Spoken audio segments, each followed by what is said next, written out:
Sahabat shalom itu berarti shalomnya double, berkatnya double ya. Ini imannya orang Israel. Apa saja yang kita lakukan di hari Sabat itu berkatnya double, saudara-saudara. Ya, makanya mereka mengadakan Sabat Shalom itu shalomnya juga double ya. Oke, mari kita akan membuka kitab kita di dalam kitab Yohanes pasal 11.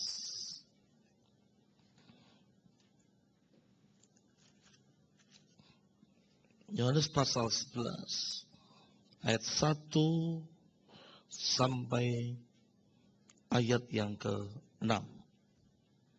Yohanes pasal 11 1 sampai yang ke-6 berkata demikian. Ada seorang yang sedang sakit, namanya Lazarus. Ya, jadi ada orang sedang sakit namanya Lazarus. Biasa, pendeta juga bisa sakit. Ya, semua orang bisa sakit. Kebetulan yang sakit ini Lazarus. Ia tinggal di Betania, kampung Maria dan adiknya Marta.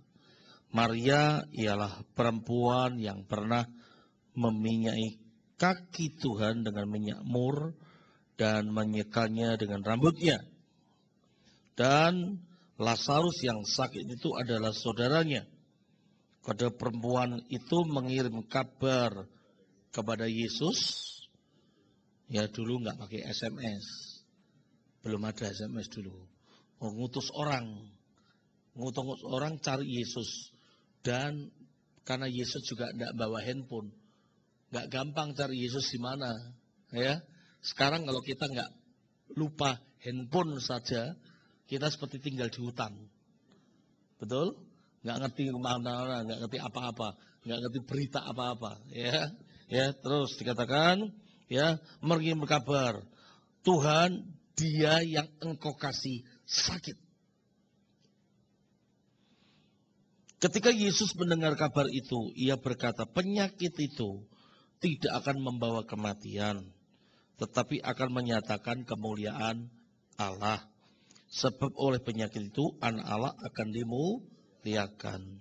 Yesus memang mengasihi Maria dan kakaknya dan Lazarus. Namun Yesus mengasihi, tapi tulisannya artinya, namun setelah didengarnya bahwa Lazarus sakit, ia sengaja tinggal 2 hari lagi di tempat di mana ia berada. Ya, yuk kita pelajari ayat ini. Kok bisa-bisanya ya? Kok bisa ya Yesus itu? Jelas-jelas ayat sebelumnya berkata Yesus mengasihi. Ya, Yesus mengasihi. Tapi kok mendengar sakit bukannya langsung tinggalkan pekerjaan, besuk tambah sengaja tinggal 2 hari lagi. Piye saudara? Kalau Anda punya Huping Sianghu, ya, orang dekat gitu, diberi kabar. Kemarin saya telepon orang Bandung, ya namanya Cik Yayan. Cik Yayan gimana kabarnya? Dia lagi nangis. Kenapa Pak Cik? Kakak ipar saya meninggal. Loh, kok enggak diberitahu? Masa? Iya. Aduh, saya pikir Bapak sudah diberitahu, kok enggak datang? Loh, kapan kalau keluarga Cian meninggal saya enggak datang? Dimanapun saya akan datang. Ya, karena enggak diberitahu. Lebih-lebih kakak ipar ini kan kenal baik sama saya. Iya, saya itu sudah seperti keluarga. Saudara. Mereka 9 bersaudara, saya diangkat sebagai anak yang ke-10. Jadi dianggap sebagai orang paling kecil. Sebab itu saya bilang, masa enggak diberitahu. Makanya saya 1-2 hari ini telepon dia, tapi kok dimatiin terus. Ya habis saya di tempat kematian, bagaimana bisa terima telepon. Waduh, saudara-saudara. Kenapa? Karena kedekatan kami. Dia sempat kecewa dengan saya karena tidak datang. Loh, saya nggak diberitahu. Saya nganggur di Jakarta. 1-2 hari ini nganggur. Saya telepon Ciayan kemana. Saya suruh ke Jakarta ke rumah saya. Ya, akhirnya dia baru puas. Oh ya sudah kalau tidak diberitahu. Kalau nggak tahu ya nggak apa-apa. Saya pikir kok biasanya Pak Peter datang kok tidak datang. Enggak diberitahu. Kenapa? Kedekatan saya. Yesus berkata apa?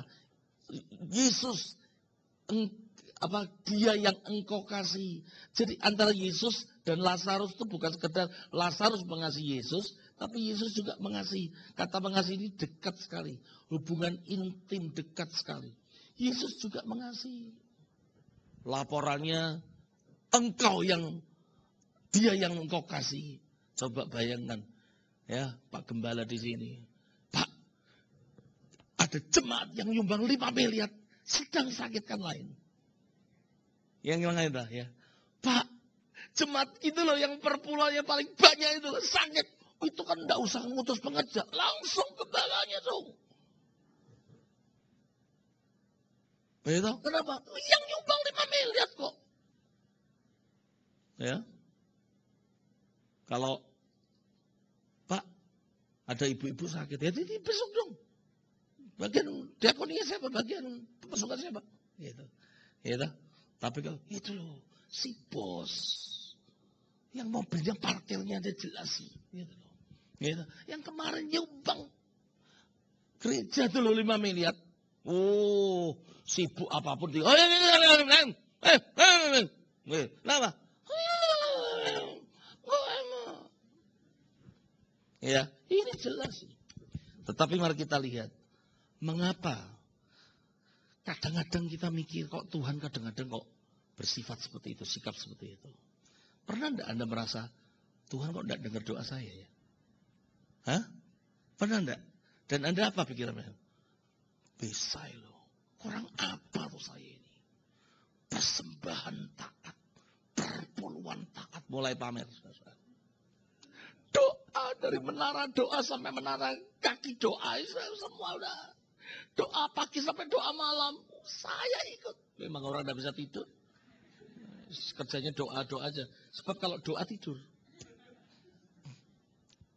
Ada jemaat telepon saya waktu saya masih jadi kepala ketua doa semalam suntuk di Semarang. Saya mengadakan kebaktian doa semalam suntuk jam 10 sampai jam 5 pagi. Ya, Pak, kenapa kok cuma hari Kamis, hari Jumat? Karena besok Sabtunya libur. Tiap hari Pak. Sebab saya kalau ke doa semalam suntuk saya senang. Saya bisa tidur pulas. Lu bisa tidur pulas. Gua gak bisa tidur. Enak aja lu. Ikut satu season pulang gak gua. Sampai pagi jam 5 tiap hari. Bejat. Semua ini saya ini. Bisa rusak mata semua. Ya. Tiap hari Pak. Sebab kalau habis doa itu ada shalom. Saya pulang tidur. Lalu pulang tidur. Gua masih mimpi lagi sampai pagi. 1.000 orang lebih saudara tiap hari. Cuma dulu saya mimpi. Wah, setiap kali session pertama selesai, kedua selesai, tiga, saya pulang saya berkati shalom. Pulang bawa shalom, tidur nyenyak. Wah betul, yang pulang langsung tidur nyenyak. Pulang yang tidur nyenyak. Saya nggak bisa tidur, nunggu sampai pagi. Jam 5 pun ditahan dulu. Kenapa? Koordinator doa pagi bilang, Pak, nanti kalau pembicaranya nggak datang, Bapak jangan pulang. Setengah jam tunggu aja. Kalau pembicaranya datang, Bapak baru pulang. Jadi saya jam 5 pagi masih nunggu lagi. Kalau pembicara doa paginya nggak datang, saya khotbah lagi bablas sampai jam 7. Ya, tetap jam 9 ada doa puasa di gereja. Saya pendeta harus hadir lagi. Gimana makanya sampai kurus kering seperti ini, saudara? Ya, saudara lihat, Lazarus sakit. Dan Lazarus bukan sembarangan orang. Tapi kalimat yang kita perlu telaah di sini adalah Alkitab berkata gini ayat 5. Berkata gini. Namun ayat 6. Setelah didengarnya bahwa Lazarus sakit. Ia sengaja tinggal 2 hari. Kata sengaja di dalam bahasa Yunani pakai apa? Ia melupakan kesakitan Lazarus. Dan kata sengaja itu bukan apa-apa. Ya memang dibuat. Sebetulnya Yesus bisa nggak dengan kata sengaja ini? Bisa. Bisa. Dia bisa langsung berangkat. Bisa. Langsung pergi dengan utusan itu bisa. Ayo kita berangkat. Bisa. Tetapi dia berkeputusan sengaja. Berarti ada unsur dia tidak mau pergi ke tempat Lazarus, betul? Gimana perasaan saudara?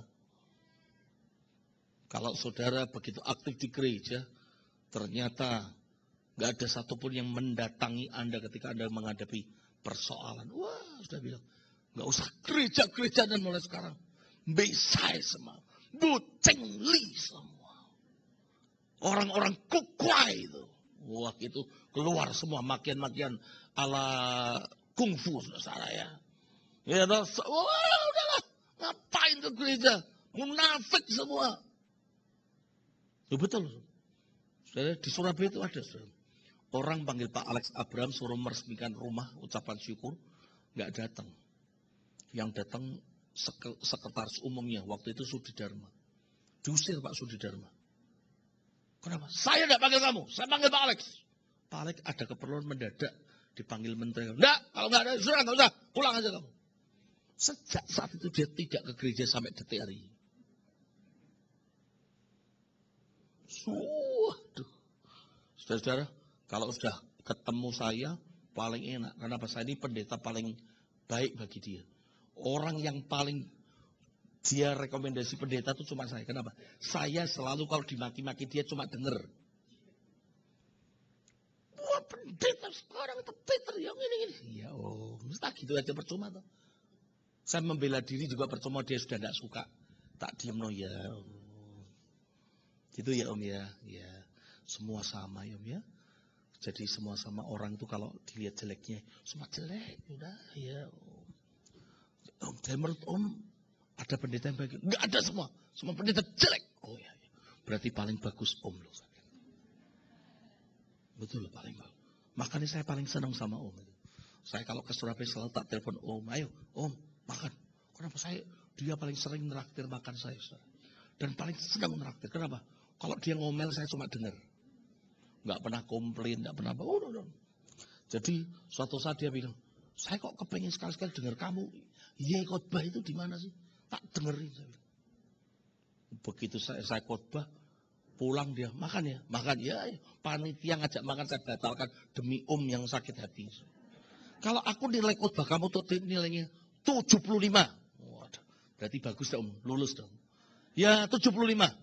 Bagus, lucu, bagus. Down to earth, khotbahnya gampang dimengerti, gini, bagus. Ya, tapi kan saya belum tahu tindakan kamu yang lain. Cocok enggak sama khotbah kamu? Maka saya kasih kamu 75. Oh Om, saya 75 sudah puas. 60 aja puas, sudah lulus. Jadi sekarang setiap Surabaya saya ajak. Om, besok saya khotbah sini. Ya, mulai naik nilai, saya naik terus. Sama dia naik terus 82. 80 pelit ngasih nilai itu pelit. 80. Enggak apa-apa tak diem kok. Sampai suatu saat anak dan mantunya itu aktif di yayasan saya. Jujur ya, papiku tuh seperti gengsi. Seperti papiku tuh sudah ngomong, aku pengen jadi Kristen. Gitu. Tapi aku gengsi. Gitu. Wes gini aja, pokoknya Peter datang saya mau dengar khotbah dulu. Saudara, saya berkata saudara, mengapa kadang-kadang manusia seperti itu? Bayangkan Lazarus, Maria, Marta yang begitu dekat dengan Yesus. Dan Yesus sengaja tinggal 2 hari lagi. Makanya Bu, kalau kita merasa doa kita nggak didengar, ya masuk akal. Lazarus mengalami. Ya, kalau Anda merasa Tuhan, masa sih saya sudah berteriak dan berdoa dari doa pagi sampai doa malam, sampai doa subuh, doa rantai, doa apalagi dah, pokoknya doa 14, saya ikut, tapi kok nggak pernah didengar. Ada orang marah sama saya. Kenapa Pak? Kok Tuhan izinkan saya kontrak rumah? Nah mungkin imanmu kontrak. Kalau saya pernah dengar, Pak doakan ya, supaya saya bisa memperpanjang kontrak loh. Jadi kan doanya kan supaya memperpanjang kontrak loh. Bukan pengen beli rumah loh. Ya didoakan. Betul loh, akhirnya bisa memperpanjang kontrak. Tapi kok kontrak? Nah kan sesuai dengan imanmu. Memperpanjang kontrak. Gitu. Banyak orang gak sadar. Ya mama saya aja pernah marah kok. 33 tahun kontrak terus marah sama saya. Kamu tuh doakan orang diberkati. Orang katanya Pak Peter doakan sehingga saya bisa beli rumah. Kok kamu suamimu sendiri kok enggak pernah kamu doakan. Mama kan selalu minta, terdoakan supaya mama bisa memperpanjang kontrak. Ya saya doakan tuh, Tuhan berkati mama supaya bisa memperpanjang kontrak. Ya enggak gitu toh, sebagai anak itu harus tahu. Loh ya karena mama imannya itu kok. Sekarang mama imannya kayak apa? Pengen beli rumah, oke. Tahun 91. Saya doakan, saudara. Tiba-tiba 2 minggu kemudian, saya ditelepon sekolah saya suruh pergi ke Amerika, Kanada. Untuk pelayanan 3 bulan di sana. Ya sudah. Ma, saya doakan supaya mama punya rumah. Kontrak. Punya rumah, beli. Jangan kontrak terus, beli. Ya, mama mau beli di mana? Ya perunas boleh, real estate boleh. Ya sudah berdoa aja. 2 minggu kemudian saya ditelepon. Dan akhirnya saya berangkat ke Kanada dan Amerika 3 bulan. Puji Tuhan, di hari terakhir saya ketemu orang Indonesia di LA. Titip cek sama saya. 36.000 US dollar. Waktu itu, tahun 91. Pulang-pulang, saya cairkan. Saya bilang, Ma, ini uang untuk beli rumah, beli mobil, dan untuk makan. Mama saya kaget. Kok cepat ya Tuhan? Ya kan mama minta beli rumah. Jadi selama ini yang salah sama, ya mama. Mintanya memperpanjang kontrak kok. Kan Tuhan sering berkata, sampai 11 kali berkata, terjadilah menurut imanmu. You are what you think you are. Anda menjadi seperti yang Anda pikirkan.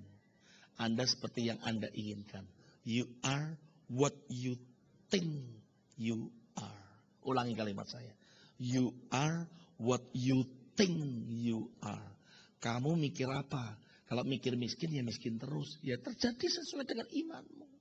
Pak, supaya saya itu makan ya cukup. Ya sudah. Besok kasih 1 piring. Cukup enggak? Cukup. Nah kecuali kalau pengen lebih. Ditanya lagi sama Tuhan. Lebihnya untuk apa? Supaya saya jadi berkat orang lain. Tuhan kasih lebih. Supaya menjadi berkat bagi orang lain. Gitu loh saudara-saudara. Saya ngomong kepada saudara. Mengapa kok sampai sengaja? Ada 3 alasan penting. Yang pertama. Yang pertama mari kita belajar. Saudara-saudara. Tuhan tidak ingin supaya kita tuh selalu ingin tahu apa kehendak Tuhan dalam kehidupan ini. Kadang-kadang Tuhan itu misteri. Misteri Tuhan itu tidak harus kita ketahui. Sebab itu mau Tuhan sengaja atau tidak jawab doa saudara atau tidak. Itu misterinya Tuhan itu haknya Tuhan. Hak prerogatif Tuhan. Tapi satu perkara. Tuhan selalu mendengar doa orang. Bukan Tuhan tidak mendengar doa orang. Tuhan itu selalu mendengar doa saudara. Cuma jawaban Tuhan tidak selalu sama dengan keinginan kita. Ya, saya punya anak 5 tahun. Kemarin minta pistol-pistolan. Yang ada pelurunya tipis. Saya bilang, Sensen, sebelum beli, Sensen harus coba dulu. Caranya gimana? Caranya papa tembakkan ke tempat Sensen dulu. Sebab Sensen kalau nembak, pasti yang ditembak suster ya, pembantunya. Nah sebelum itu ditembak, Sensen tembak dulu. Ayo. Sakit tuh. Nah makanya, jangan, ini sakit. Beli yang pelurunya karet tipis. Cuma tinggal geli. Nah, saya selalu mengajar seperti itu. Sebab kalau tidak bahaya. Karena anak tidak tahu resikonya, akibatnya. Tidak setiap permintaan anak kita jawab dengan iya. Kita jawab tapi dengan cara lain. Jangan itu. Tapi yang ini. Tuhan kan bisa menjawab dengan 3 cara. Doa-doa manusia. 1 jawaban, no. Tidak. Tapi Tuhan juga bisa menjawab dengan yes. Ya. Ya. Tapi yang ketiga Tuhan juga bisa jawab wait. Tunggu. Tapi setiap itu adalah jawaban. Jangan kita paksa jawaban Tuhan selalu yes sama kita. Karena kadang-kadang kita tuh tidak tahu apa yang kita minta. Ada pendeta minta, Pak doakan supaya punya mobil. Sudah punya SIM? Belum. Bisa? Belum. Tahu nggak? Kalau mobil itu ongkosnya lebih banyak naik motor. Jangan pikir naik mobil seneng loh. Bensinnya itu terasa loh. 3 hari sampai. 3 hari sampai. 3 hari sampai. Sebulan sekali gopek. Kenapa? Ganti oli. Itu lebih mahal ya. Parkir juga mahal. Ke mall sebentar. Nomban enggak terasa ini. Saya aja enggak terasa nih. Parkir setiap hari cepet cing itu baru parkir tol. Cepet cing. Loh itu sudah. Istri saya kalau isi bensin cepet. Kenapa? Kok cepet ya? Kok mahal ya? Nah, makanya lebih-lebih kamu cepet. Tapi enggak terasa naik cepet 2 hari sekali cepet iya. Enggak terasa. Nah, memang mogok kamu isi. Kalau mau mogok kamu isi. Cepet. Kalau saya sukanya apa? Penuh. Udah aman. Penuhi aja dulu lah. Gitu. Tapi namanya istri tuh. Bensin kok gopek. Cepet aja lah. Cepet tiap hari sama aja. Gopek 5 hari sekali sama aja. Tapi namanya istri. Gitu. Karena apa? Dia berharap terjadi mukjizat. Jadi saya tuh nganter anak saya sekali pakai mobil dia harus isi bensin. Udah mulai, waduh, udah belok bensin dulu. Lah karena suaminya kalau yang isi penuh, Petamax lagi. Karena mama lu subsidi, saudara bertemu, jadi enak kenceng jadi. Kadang-kadang dia kalau ngomong, Pak, nggak pinjam mobil saya, wah mesti bensin habis. Ya kantil lah namanya istri. Itu juga namanya juga istri, ya tak? Kantil. Itu padahal uang udah diserahkan semua, tetap kalau bisa itu suami itu sampai habis. Gitu. Ya, gitu. Saya kadang-kadang, Mama, rasanya saya itu 3 hari yang lalu ngisi bensin kamu full. Sekarang mau pinjem ngantar ke anak sekolah. Sekolahnya aja kelihatan dengan mata situ. Ngisi bensin lagi. Iya kemarin saya buat keliling-keliling Sentul, keliling. Makanya enggak diisi, nah nunggu kamu. Ya sudahlah. Ya, maaf, tidak semua jawaban, tidak semua doa kita harus dijawab dengan keinginan kita. Kalau orang ini sekalipun utusan Maria Marta berkata, dia yang kau kasih, dia yang nyumbang piano itu loh, dia yang ngasih perpuluhan 5 miliar itu loh, sakit. Tapi tidak harus Tuhan berkata, ya pergi. Tidak. Karena dia punya prerogatif. Dia punya kehendak mutlak. Tapi satu hal, dia selalu lebih mendengar akan doa-doa saudara. Mari kita belajar. Kesimpulan pertama, 1. Tuhan lebih tahu dari Anda sendiri tentang persoalan Anda. Allah Maha tahu. Tapi Tuhan tidak mau setiap doa kita dijawab sesuai dengan keinginan kita.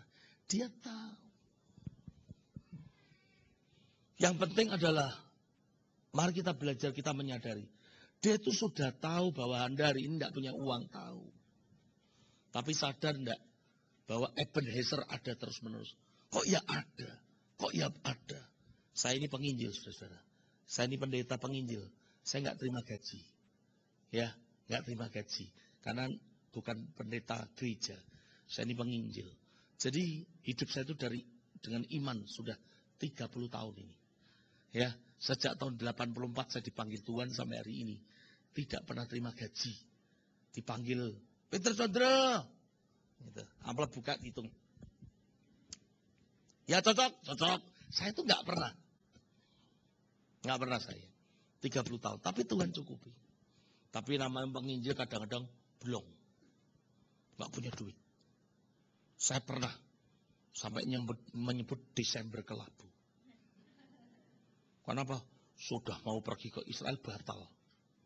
Sudah pasang iklan, sudah apa? Satu keluarga batal karena sakit mendadak. Jadi tidak pergi kemana-mana.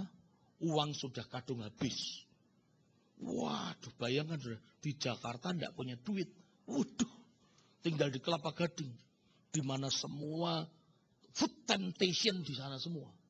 Gitu, makanan-makanan semua bisa, waduh bingung. nggak punya duit. Sampai waktu itu supir saya yang tinggal dengan saya waktu itu juga ikut stres, nggak punya uang sama sekali. Kita berdoa, puasa, makan 1 hari 1 kali karena nggak punya duit. Oke, puji Tuhan. Ya toh, pas ada hari puasa, wah cocok pas, cocok. Tapi saudara, menjelang Natal, saya ditelepon. Waktu itu yang punya pesawat terbang siapa itu? Apa itu? Indonesian apa itu? Yang Abdurrahman Wahid itu, saudara, Awi. Ya, apa itu? Apa itu? Apa namanya itu? Bukan murah. Iya, mungkin itu. AWR, ya, AWR ya. AWR itu. Telepon.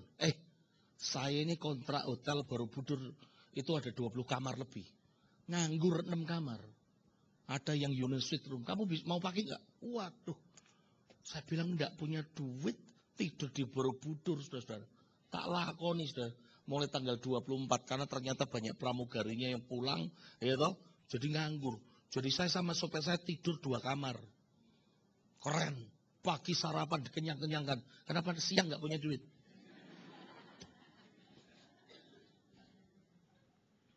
Enam hari sampai tanggal 30. 31 calon pulang ke Kelapa Gading. Ditelepon orang. Pak, kita mau pergi ke Pantai Carita. Sudah booking 4 villa. Ternyata ada 2 keluarga nggak jadi ikut. Bapak nganggur nggak? Kalau nganggur ikut saya. Oke, ikut lagi. Wah, sampai sana makan lobster kepiting. Oh, teman saya yang telepon. Pak Peter di mana? Katanya lagi krisis Desember kelabu ini. Kita mau traktir makan. Sorry. Saya di Carita. Lagi makan lobster. Loh, katanya nggak punya duit kok makan lobster. Nah itu loh, hebatnya pendeta di situ. Ya, duit kalah, restoran menang. Gitu. Karena pendeta, saudara. Ya, jadi lobster gitu tiap hari saya laporkan dia. Kita makan lobster, kita makan kepiting. Kurang ajar ya, kamu bilang nggak punya duit. Makan ini pendeta. Gitu. Maaf, Tuhan lebih tahu dari segala sesuatu. Kalau ia sengaja, bukan tidak tahu. Tahu wong sengaja kok. Pasti tahu. Persoalannya, Anda tidak tahu. Tuhan tahu. Jadi sekali lagi poin pertama kita harus belajar. Allah lebih tahu dari persoalan kita ketimbang diri kita sendiri. Yang kedua, Tuhan itu ngerti waktu yang paling tepat untuk diri kita. Kapan ditolongnya? Tuhan tuh ngerti.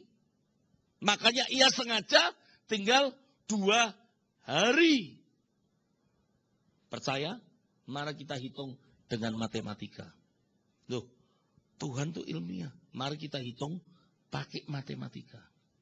Coba, tanggal 1, kita umpamakan tanggal 1. Tanggal 1 Lazarus sakit. Kan ngutus orang toh, cari Yesus kan? Itu kan nggak zaman sekarang tinggal telepon, kling, Yesus di mana? Kan nggak, cari dulu. Anggap saja butuh 1 hari. Anggap saja butuh 1 hari. Kalau tanggal 1 berangkat cari Yesus, 1 hari jadi tanggal berapa sampainya? Tanggal 2. Ketemu Yesus kan? Ngomong kan? Tanggal 2 ini. Yesus sengaja tinggal 2 hari lagi. Tanggal 4, 3, 4. Betul? Sengaja toh? Tanggal 4. Setelah tanggal 4, Yesus berangkat ke tempat di sana. Yesus berangkat ke tempat Lazarus. Anggap aja juga 1 hari perjalanan. Berarti tanggal berapa? Tanggal 5. Ya, 5. Anda lihat, pada waktu Yesus sampai dikubur, ternyata Lazarus sudah dikubur 4 hari. Berarti matinya pada 1 hari sebelumnya. Karena orang Yahudi seperti orang Islam. Tidak lebih dari 24 jam. Beda dengan orang Cina. Bisa 72 jam. Gitu, tergantung anaknya datang atau tidak semua. Ya kan? Itu kalau kurang nih, suntik lagi pakai formalin supaya tidak busuk. Gitu kan? Kalau orang Yahudi tidak boleh lebih dari 24 jam. Seperti orang Islam. Orang Islam contoh orang Yahudi. Karena Islam kan baru tahun 700. Gitu? Tidak boleh lebih dari 24 jam. Ya, karena mereka kembali ke tanah. Nggak boleh pakai peti, ya toh. Langsung dimasukkan di gua, langsung jadi tengkorak, langsung itu, ya. Oke, berarti anggap aja 1 hari. Tanggal 4, tanggal 5, sampai di sana, ternyata Lazarus sudah dikubur 4 hari. Matinya berarti hari yang ke sebelumnya, 5 hari. 5 hari pada waktu itu waktu kapan? Kalau tanggal 5 dan ternyata 5 hari yang lalu. Kira-kira apa yang terjadi dengan 5 hari yang lalu? Hah? 5 hari yang lalu waktu itu terjadi apa? Orang ini baru diutus pergi untuk ketemu dengan Tuhan Yesus. Betul nggak? Betul nggak? Diutus. Ternyata waktu dia pergi, nggak tahu Lazarus mati. Jadi Yesus saat itu kalau sampai di tempat Yesus tanggal 2, Yesus berangkat langsung sampai sana tanggal 3, apa yang terjadi dengan Lazarus? Sudah mati, sudah dikubur 2 hari. Jadi apa bedanya dikubur 2 hari, 4 hari, 7 hari? Betul? Coba kalau dihitung perjalanannya 2 hari. Loh ini kita coba dihitung matematik. Jangan langsung percaya, amin, haleluya. Hitung dong pakai logika. Tanggal 1, cari Yesus ternyata harus susah. Tanggal 2 hari. Jadi tanggal berapa sampai Tuhan Yesus? Hah? 2 hari sampai Yesus tanggal berapa? 3. Oke, 1, 2, 3. Yesus. Lazarus sakit. Tolong cepat-cepat ke sana. Tanggal 3. Yesus sengaja tinggal 2 hari. Tanggal berapa? 5. Sampai tempat Yesus tanggal 5, Yesus langsung berangkat ke Lazarus. Butuh 2 hari. Tanggal 7. Tanggal 7 sampai di sana. Lazarus sudah dikuburkan 4 hari. Tanggal 3. Kubur, berarti matinya tanggal 2. Dianggap aja tanggal 2. Tanggal 2, Yesus belum ketemu. Karena tanggal 2 itu waktu itu. Dia sedang dalam perjalanan. Mengapa? Ia sengaja tinggal 2 hari lagi. Yesus lebih tahu tadi. Dan kedua, Yesus lebih mengerti rencana yang terbaik bagi hidup kita. Waktunya itu dikuasai Tuhan. Jadi Yesus mau langsung atau tidak, sami mawon. Sama saja. Sudah terlambat secara manusia. Ya, ngerti saudara? Sudah terlambat. Jadi bukan berarti Yesus sengaja. Yesus itu tahu persoalan saudara yang paling tepat. Kapan dibantu, kapan tidak. Ia maha tahu. Tapi juga ia memegang waktu yang terbaik. Kairos Tuhan. Jadi jangan salahkan Tuhan kalau doamu belum dijawab. Karena Tuhan lebih tahu dari diri saudara sendiri. Persoalan ada di mana-mana. Siapapun punya persoalan. Jangan pikir paling enak itu jadi pendeta yang gak ada persoalan, tukeran. Ya, ada gembala telepon saya. Kalau penginjil tuh enak, seperti Bapak ini waktu itu ketemu di hotel Tegal, saudara. Lalu dia telepon saya. Wah, Bapak ini keliling-keliling terus enak ya. Nggak dibebani jemaat. Saya gembala, mau keluar izinnya 3 bulan sekali. Wah, kalau Bapak kan enak. Saya bilang, tukeran. Hidup tuh enak atau enggak tergantung dari diri Anda kok. Betul nggak? Ada yang orang nganggur, orang kerja bilang, kamu enak ya, nganggur dapat duit, tukeran. Nggak enak loh nganggur itu. Libur sehari oke. Libur 7 hari tambah capek. Tidur, makan. Makan, tidur. Tidur, makan. Makan, tidur. Ya, kerja itu enak loh. Makanya Tuhan berkata apa toh? Bekerja itu untuk menyehatkan badan. Berkat itu dari Tuhan. Tapi kenapa Anda suruh kerja? Supaya tidak sakit, supaya sehat. Sudahlah. Makanya jangan beban kerja ini. Nikmati aja pekerjaan. Kenapa? Daripada nganggur. Nonton Pak Haji. Pedagang bubur naik haji. Enggak selesai-selesai. Sudah 590 episode belum selesai-selesai ini. Ngenteni terus, muter terus filmnya muter terus. Bubur sudah tidak jadi bubur, tapi tetap naik haji. Tetap aja mutar-muter gegeran, tetangga gegeran, tetangga. Isinya mah gegeran terus. Sekarang ada mak ijah naik haji, saudara ya. Nanti lama-lama apa aja naik haji itu di film muter aja dah. Capek. Cinta Fitri sampai 7. Dipedelengi terus sampai 12. Wah, enggak bisa, muter-muter aja kok. Betul nggak, saudara-saudara? Nggak bisa, percuma. Makanya bekerja itu supaya tidak melelahkan, supaya tidak membuat Anda sakit. Jadi poin pertama jelas, poin kedua jelas. Anda harus percaya Tuhan yang memegang waktu hidup saudara. Persoalan saudara itu Tuhan tahu. Masalah saudara Tuhan tahu. Masalah saya juga Tuhan tahu. Setiap orang punya masalah. Bahasa Jawa itu kenal filosofi namanya sawang sinawang. Orang itu suka saling pandang memandang. Orang miskin kalau pandang orang kaya, enak ya jadi orang kaya. Rumahnya besar, kamarnya 13. Tukeran. Suatu saat saya diundang orang kaya di Bandung. Tak senggol istri saya, "Mah, mau enggak rumahnya ini?" Bayangkan ini. Rumahnya gede 6.000 meter, 3 lantai. Kolam renangnya internasional. Pembantu pembersihan taman 5. Taman 5. Membersihkan rumah 5. Ya. Sopir ada 5. Satpam 2. Gimana, Mbak? Enggak. Kenapa? Beban aku pembantu cek akeh kaki itu bayari piro. Waduh. Tak senggol istri saya. Kamu tuh nggak bisa diajak kaya kamu. Suami kalau bisa beli rumah sebesar ini ya bisa bayar pembantu tuh. Masa bayar pembantu nggak bisa? Bisa beli rumah sebesar ini kok. Nggak. Kamu tuh jawabannya pertama kok nggak enak. Mau atau nggak mau gitu loh. Jawabannya kok bayar pembantunya pusing katanya gitu.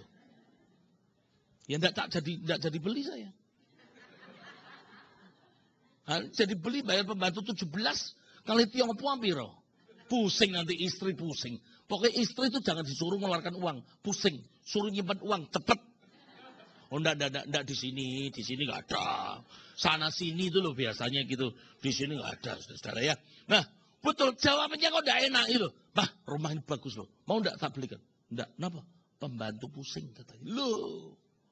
Ya kalau suamimu bisa beli rumah segini, bayar pembantu kok saya enggak iso. Enggak jadi beli sampai sekarang. Ya, saya ngomong sama saudara, pusing loh, ya sudah. Allah tuh tahu segala sesuatu. Tuhan pemegang waktu. Persoalan kita tuh tahu, Tuhan ngerti kapan. Makanya jangan pikir Tuhan teledor ya, sengaja. Tuhan kok enggak ngerti ya, sengaja bukan. Tuhan ngerti waktunya. Dan dia tahu saat yang paling tepat untuk menolong saudara dan saya. Ya, Tuhan tahu paling tepat kapan akan menolong saudara. Poin ketiga yang terakhir. Mengapa ia sengaja? Sebab bagi Tuhan, mau tidur, mau mati, sudah dikubur, sudah busuk, sudah jadi tulang. Bagi Tuhan, tidak ada yang mustahil. Persoalanmu bilang sudah terlambat. Bagi Tuhan, tidak ada kata terlambat. Seorang di Semarang namanya Ahin. Pak, saya punya piutang, Pak. Orang Surabaya utang sama saya itu sudah 14 tahun. Kurang ajar, Pak. 80 juta. Saya dengar sekarang dia diberkati Tuhan. Tapi ya enggak bayar utang-utang sama saya. Saya lagi kepepet ini. Terus gimana? Ya sudahlah. Kok Ain mau? Ya mau. Ya doa tuh. Tuhan supaya utangnya dibayar. Haleluya. Seminggu kemudian datang. Orang ini datang ke Semarang. Cari Ain. 14 tahun loh, tahu? Nggak bayar. Begitu doa. Cari Ain seminggu. Ternyata di Surabaya dia bertobat. Di Surabaya dia bertobat. Kaya bertobat. Terus diingatkan pendeta. Sebelum kamu bereskan dengan seseorang, doamu terhambat terus loh. Wah ingat, iya aku utang di Ain 80 juta. Ke Semarang, cari orang namanya Ain. Ketemu, Ternyata Ain juga barusan bertobat di doa malam saya. Dibaptis, ya. Terus ketemu. Biasa atau tidak susah kan bertobat. Ya toh? Karena susah pergi ke gereja bertobat. Saya doakan. Lah kok ya puji Tuhan. Tuhan tuh punya waktu yang pas. Dia pas kepepet, orangnya datang. Bayar utang. 80 juta. Dibayar 80 juta. Kali 10. Dibuka no cek 9 kali. Yang cash 1 kali. Saya bayar ya 80 juta cash. Plus bungane. Tapi caranya gimana? Tak kasih cek kamu 80 juta kali 9. 10 kali lipat. Karena sekarang saya sudah diberkati Tuhan. Utangku 16 tahun yang lalu. Ya sudah. Karena dulu kan uang besar 80 juta. Nah sekarang tak berkati kamu 10 kali. Karena aku harus bertobat. Loh aku ya bertobat di gereja. Wah sama-sama bertobat di gereja. Sama-sama diberkati Tuhan. Ternyata bagi Tuhan 14 tahun nggak ada yang mustahil. Ada orang Surabaya, Cina Surabaya, kawin sama orang Belanda. Kenalnya di pelayan Youth with a Mission di Filipina, kawin. Waktu pacaran kan semua serba indah. Begitu kawin baru tahu cewek Surabaya ini. Kalau suaminya jarang mandi, baunya kecut, abek. Kenapa? Orang Belanda dingin. Kan enggak tiap hari mandi 2 kali seperti saudara. Nah di sana enggak, kalau pas musim dingin, ya enggak mandi-mandi. Nah dia enggak kuat, terus bulunya banyak, enggak mandi, apek, cerai loh. Gara-gara enggak mandi suami-suami. Kadang-kadang suami itu malas suruh mandi. Nonton sepak bola sampai malam, malas mandi. Tetap istri itu maunya wangi. Nah kalau enggak mandi disemprot gitu loh. Itu sudah ini orang Belanda enggak mandi-mandi bau apek, cerai. Geger gara-gara enggak mandi cerai, ini betul Surabaya. Akhirnya pulang ke Surabaya jadi full timer di sebuah gereja. Ketemu saya karena saya diundang khotbah di gereja itu. Dia jadi sekretaris. Ketemu saya, Pak ini Pak mau konseling. Oke, Pak gini-gini saya ini udah cerai 4 tahun. Udah dikirim surat cerai 4 tahun. Ya apa ya Pak ya, kok tiba-tiba bekas suami saya mau ke Indonesia, mau ketemu saya. Ya jangan GR dong. Orang mau ke Indonesia boleh dong, ketemu ya boleh dong. Kalau cerai jadi musuh, enggak dong, sahabat. Sudahlah, yang penting kan kamu sudah bertobat, sudah mengakui, ada salahnya juga, selesai. Ya, saya berkata sama maminya dia, Pak, maminya tanya, Pak, mungkin enggak? Kalau dia disatu, enggak ada yang mustahil. Tapi 4 tahun sama orang bule, masa 4 tahun enggak kawin? Ya enggak urusan saya kawin atau enggak kawin. Tapi bagi Tuhan tidak ada yang mustahil. Betul, saudara-saudara. Kapan pulang? Ya saya doakan. Nanti ajak ke tempat saya konseling, doakan. Betul. Orang bulenya ketemu saya, ngobrol-ngobrol. Sekarang gimana kamu? Mau kawin? Sudah kawin? Belum Pak, saya mau menikah dengan orang Belanda. Tapi saya mau pertimbangkan. Kenapa? Karena ternyata mantan istri saya sekarang sudah baik. Dan tidak seperti dulu. Kalau saya ngomong sebentar, langsung. Itu Indonesian woman style. Saya bilang, tapi sekarang baik Pak. Sejak full time dengan gereja, puji Tuhan. Terus, pertimbangan lo. Aku bilang bahasa Jawanya. Teklek kecemplung kalen. Daripada golek mending balen. Daripada cari susah-susah, mendingan kembali aja. Tapi mana mungkin Pak? Mungkin bagi Tuhan. Wah ternyata meyakinkan si cewek ini yang susah. Orang Surabaya ini. Wah tos. Wataknya keras. Tos. Tapi bagi Tuhan tidak ada yang mustahil. Saya terharu. 2001. Saya meneguhkan perkawinan untuk kedua kalinya. Orangnya sama. Kembali ke Belanda sampai detik hari ini. Menjadi pribadi yang berubah. Bagi Tuhan tidak ada yang mustahil. Persoalanmu sesulit apapun. Bagi Tuhan tidak ada yang mustahil. Kanker stadium 4. Namanya Mei. Istri pendeta. Saudara di Pademangan. Berdoa Tuhan. Dokter berkata tidak mungkin. Stadium 4B itu sudah tinggal tunggu 30 hari. Kalau perlu tinggal tunggu 10. 10 apa? 10 bulan, 10 jam, 10, 9, 8, 7, 6, 5, 4, 1, gol. Dia tinggal nunggu 3 bulan. Akhirnya dia baktikan hidupnya untuk melayani Tuhan, melayani orang-orang miskin. Dan dia tidak terasa, sekarang sudah 3 tahun, tidak mati-mati. Kenapa? Bagi Tuhan tidak ada yang mustahil. Persoalannya Anda percaya enggak? Persoalannya Anda datang hari ini, saya tidak peduli persoalan apa. Tapi saudara harus tahu, penyakit itu tidak akan membawa kematian. Itu kata Tuhan pertama kali. Faktanya Lazarus mati enggak? Faktanya Lazarus mati enggak? Mati. Tapi dengan satu kalimat Tuhan berkata, Lazarus bangun. Lazarus bangun. Kenapa? Firman Tuhan jelas sejak awal, penyakit itu tidak akan membawa kematian. Iman harus melebihi fakta. Iman tidak dibatasi oleh fakta. Pak, tapi faktanya saya miskin. Iman tidak boleh dibatasi oleh fakta. Pak, fakta saya sudah cerai. Iman tidak boleh dibatasi fakta. Iman mengalahkan fakta. Buktinya suami saya sudah dipecat. Iman tidak boleh dikuasai oleh fakta. 2 minggu kemudian, pimpinan perusahaannya manggil dia. Saya sorry ya, 2 minggu lalu saya salah memecat kamu. Saya ditegur Tuhan. 2 minggu saya nggak bisa tidur.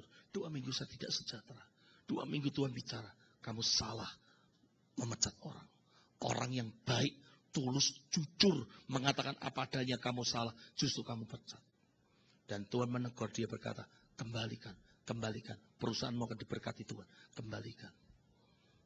Dengan rendah hati dia telepon, Bapak bisa datang ke kantor lagi. Bapak kembali kepada posisi semula. Ampuni saya. Dan akhirnya perusahaan itu diberkati Tuhan. Bagi Tuhan tidak ada yang mustahil. Iman harus mengalahkan fakta. Pak, tapi dokter sudah ngomong. Dokter sudah ngomong. Lu percaya dokter atau percaya Tuhan?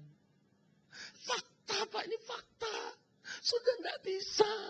Kalau alatnya cabut mati, ya cabut saja. Loh, betul. Saya ngomong, Pak, ini kalau alatnya cuma untuk napas buatan. Kalau cabut mati, cabut. Kalau ingin tahu Tuhan berkenan atau tak, cabut. Tuhan bisa lakukan mujizat. Gila enggak, saudara?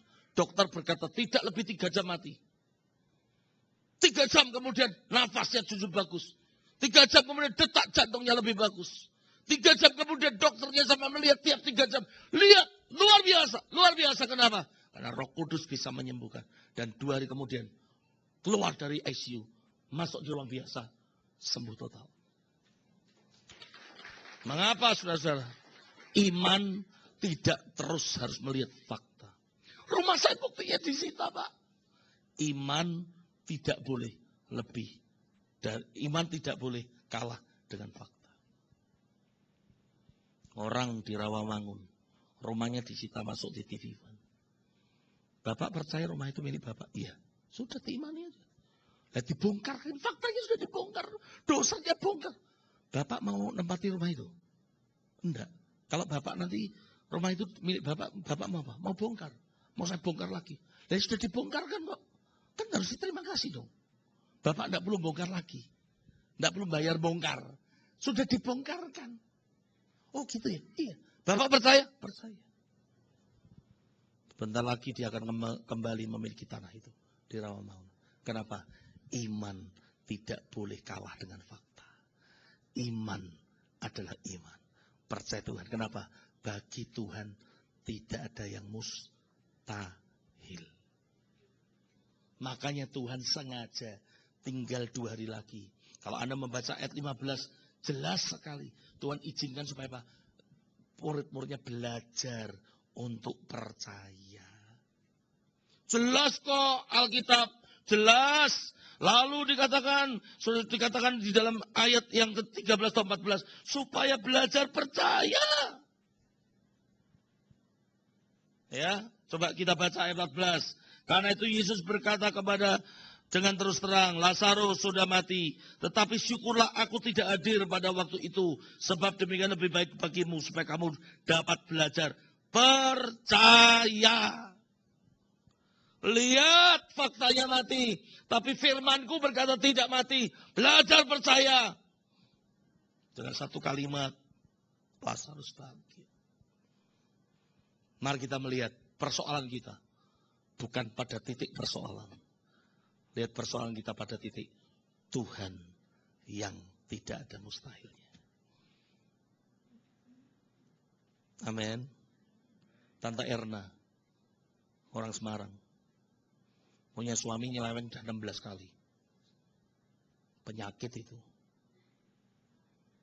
Ya, Pak, apakah suami saya harus diampuni? Diampuni, Bu. Alkitab nggak ada perceraian kok. Makanya waktu pacaran selingkuh langsung kepret. Supaya kalau kawin jangan sampai gitu. Kalau sudah kawin ya cuma ngampuni itu tugasnya kita kok. Ampuni. Berapa kali Pak? 70 kali 7. Banyak sekali. Makanya. Tapi 16 kali itu Pak nyeleweng. Terakhir di tangga hansip. Ampuni. Siapa tahu yang ke-16 kali terakhir. Iya kalau terakhir Pak. Kalau ke-17 kali. Apalagi. Ibu lebih kuat dong, sudah 17 kali ditinggal nyeleweng kok. Mau seperti angkot gitu loh. Hari ini bayar, besok gratis. Besok naik angkot bayar atau enggak? Kapan bergratisnya? Lusa. Nah, lusa naik angkot bayar enggak? Bayar hari ini kok nggak naiknya kok. Bayar. Gratisnya besok. Anggap aja 17. Ibu sudah kuat 16 kali. Masuk ke 17 kali nggak kuat. Loh kalau gitu sampai kapan? Sampai dia bertobat. Ibu percaya nggak? Suami ibu akan bertobat. Nggak percaya Pak. Sudah penyakit itu Pak. Keturunan kok itu. Bapaknya dulu kawin cerai kok. Nah karena ibu imani. Sekarang nggak. 16 adalah yang terakhir titik. Ayo diimani. Tumpangkan tangan dalam nama Yesus. Saya bilang, tumpangin dalam nama Yesus. Kalau ibu menyediakan minum, berdoa dalam nama Yesus. Minum air suci. Berdoa dalam nama Yesus. Setiap tidur, urapi tempat tidurnya. Supaya roh perzinaan, roh itu semua hilang dalam nama Yesus. Roh firman. Tante Irna. 45 hari kemudian, saya dapat rantang 6 susun. Opor ayam, sambal goreng. Kenapa nih? Ucapan syukur Pak, kenapa? Suami saya sudah kembali, sudah bertobat katanya. Wah bagus, puji Tuhan, haleluya. Sering-sering rantangnya dikirim ke tempat saya. Sampai detik hari ini jadi majelis gereja. Suami yang 16 kali nyeleweng, udah tuuk terakhir karena apa? Uangnya dibawa lari sama selingkuhannya semua. Miskin baru ingat istri. Kalau tidak dimiskinkan, tidak ingat istri. Itu cara Tuhan. Jawabnya Tuhan itu. Bertobat sampai sekarang jadi majelis. Diberkati Tuhan di Semarang. Gereja itu diberkati oleh Tante Erna dan suaminya. Kenapa? Bagi Tuhan tidak ada mustahil. Hari ini mari kita bilang, jangan batasi Tuhan bergerak dalam hidup saudara. Dia Allah yang sempurna. Mari kita berdoa sama-sama. Terlambat 5 menit, minta maaf.